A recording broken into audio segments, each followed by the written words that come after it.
Ok,នៅក្នុងវីដេអូនេះយើងរៀនអំពីរបៀបធ្វើយ៉ាងណាឲ្យកុំព្យូទ័ររបស់យើងដើរលឿនជាងមុន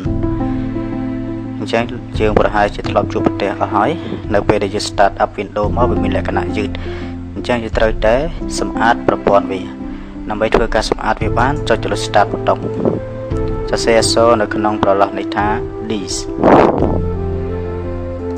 yes Okay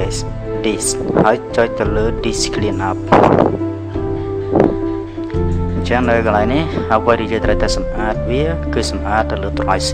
yes Okay យើងចុចទៅលើ try C ហើយចុចទៅលើ OK តែម្ដងនៅពេលនេះវាកំពុងតែធ្វើការសម្អាតហើយសូមធ្វើការរងចាំ Okay ហើយនៅក្នុងខ្ទាស់ទាំងអស់នេះយើងត្រូវដាក់វាទាំងអស់មក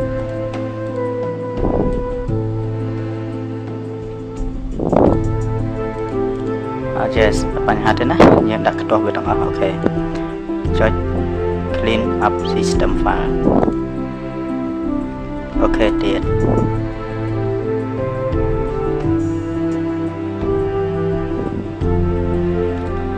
ចុចទៅលើអូខេតែម្ដង delete file អូខេនៅពេលនេះអ្វីៗគឺរួចរាល់អស់ហើយនេះជាវិធីសាស្ត្រដែលងាយស្រួលបំផុតហើយ